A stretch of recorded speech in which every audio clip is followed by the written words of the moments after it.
Hey guys, Deslater Magic here, and it looks like arena results do actually influence card prices. And the funny thing is, they don't have any public statistics. It's just if people jump on arena and look at what's winning and what's not, they can get a pretty good picture of the meta, considering we've had a week worth of RNA, or actually even longer if I'm not mistaken. And it technically doesn't even release until tomorrow. But, well, what other explanation is there for the complete and utter shakeup that's going on with the card prices? So at the number 1 slot, we've got Hydroid Crisis. I think this card was like $14 last time I checked. Well, now it's double. It's 28. As it turns out, gaining a ton of life and drawing a bunch of cards makes you win games. Who would have thought? And Simic shares a color with green, and green can generate a lot of mana. I never would have expected this. So yeah, people are playing the crap out of this. So if you pulled one, you just paid for about a third of a box if you get a really competitive price. Next up, we've got Spawn of Mayhem at 16. That one didn't actually move that much. I'm surprised that anything Rakdos is doing well right now, but I mean, primarily red, basically red wind splash black is actually doing okay because of like Spectacle Lightning Bolt and all that stuff. Now that's all I've seen people playing really, except for like All In Spectacle, which is just strictly a worse deck. And the funny thing is, that's what this card is in. So I don't really know how to explain it, but it went up a little bit, I guess. Then again, I'm going off of memory. Next up, Biogenic Ooze, big surprise. This one's, I think, up a little bit. It's 15 flat now. This is just game ending. It's basically just another Tender Shoot Dryad. I've seen it in multiple deck lists, and it's ridiculous. And then the next card is Prime Speaker Vanifar, which actually can go get Biogenic Ooze. And it does, which is why I can't figure out why this fell from the number 1 spot at I think like $27 all the way down to 14. I mean, people do play this, and in fact they're playing the new spell that clones the ooze. That's because it's functionally like an ability-only counterspell, I guess you would say, mixed with a cloner, and it has more flexible colors than Quasi-Duplicate. The problem is Quasi-Duplicate you can cast twice. So I'm not sure which of the two I prefer. It's probably just a sideboard swap between them, honestly. Next up, we've got Angel of Grace, which fell all the way to 13. I don't remember what it was before, but I remember it being higher than that. And considering it's not a very good card, that makes sense. Get ready for it to fall some more. Then we it Scargon Hellkite. This one fell too. It's only $13 now. I didn't think this was a particularly amazing card. It was just good. So yeah, I think it might level out around $8 or $9. Now this next one is unbelievable. Domri Chaos Bringer, which was, I think, flirting with like $20 depending upon where you looked, is now a mere $12. This card is insane. The problem is Gruul isn't. Gruul is just your basic, dumb chimp intelligence level just rush deck. You just blitz. Ooh, riot, riot, riot. More riot. Ooh, big creatures. Rawr. Okay, well, settle the wreckage, the new Kaya's nuke everything. Everything shuts down Gruul. Hell, Cast Down kills Gruul. The new Afterlife Death Touchers shut down Gruul.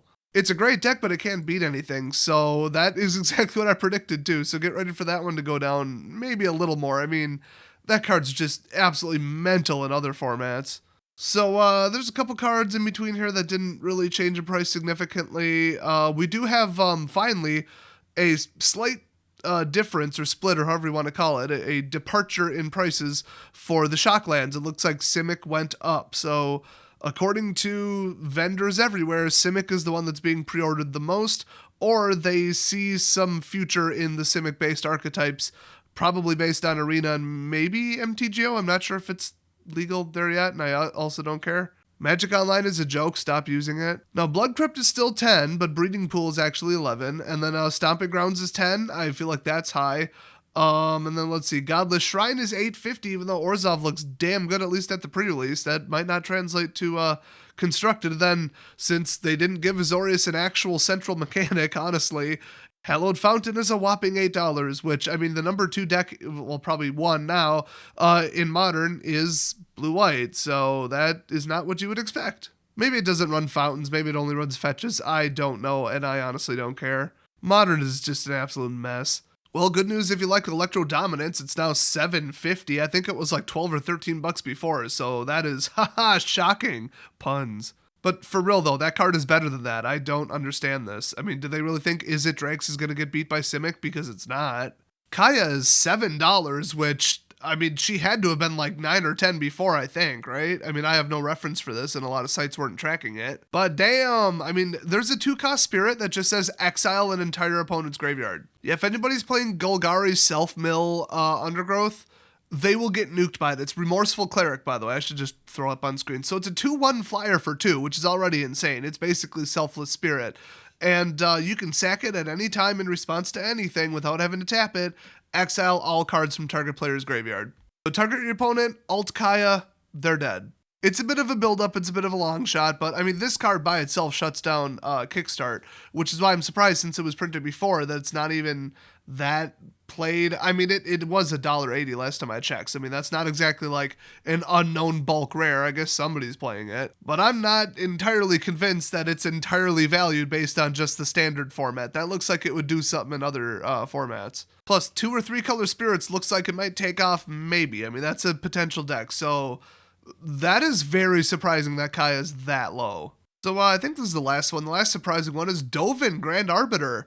$9.49. By the way, I'm using Card Kingdom, FYI. Wow, he fell. I mean, there is no real big artifact deck right now. There's no Thopter Swarm deck. He just kind of comes out and does stuff, and I guess he was originally priced with just the simple context of, oh, people are playing blue-white right now. Well, he does basically nothing in the Teferi decks. So, yeah, I don't see a real big future for him, honestly.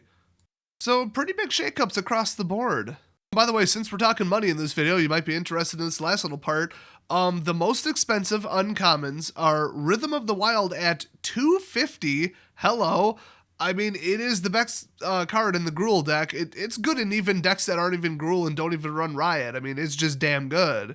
But yeah, $250 for an uncommon, I would almost expect that to go down with Gruul being virtually useless and constructed, at least right now. Oh, standard constructed, that is. Next up, Light Up the Stage. Big surprise there. That card's insane. It's basically miniature early game Commune with Lava. Plus, there are ways to like duplicate this, and it, for some reason, tends to keep hitting itself. Or I should say, another copy of the same card in the deck. So that's $2. And then we've got a $2 Wilderness Reclamation, because that card's broken. They are almost definitely going to have to ban that card. I am going to stand by that. This card is too good. I mean, if they take out the Teferi Turbofog deck, okay, then it's just a good card, but what does it go in? You know, Simic, do they really need their crap, like, untapped? But yeah, honestly, for how good that card is and how unstoppable that deck is, $2 is low, in my opinion. But then we've got Frilled Mystic, which is only $1. I feel like that should be higher. I mean, you guys know what Spell Queller cost. And that wasn't even 100% comparable. This is arguably a better card. I mean, yeah, it's double blue, double green, so good luck.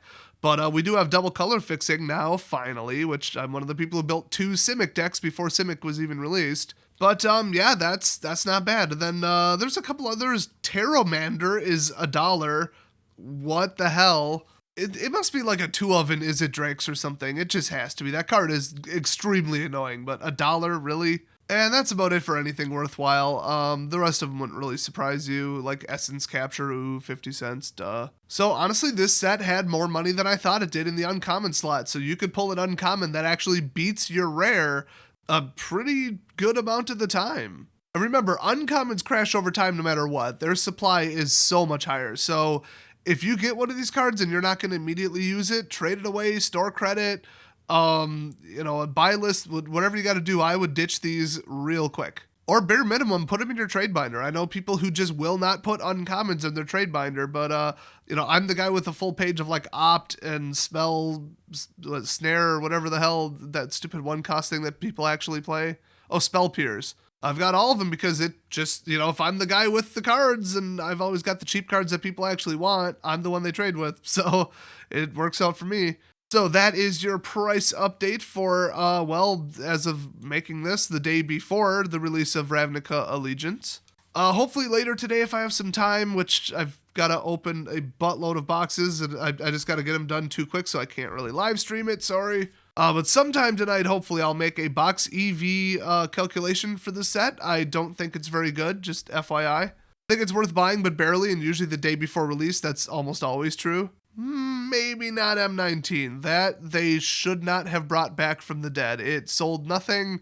Vendors were stuck with it. Distributors were stuck with it. It's just a garbage core set that nobody wants. It is a bunch of reprints. Oh boy.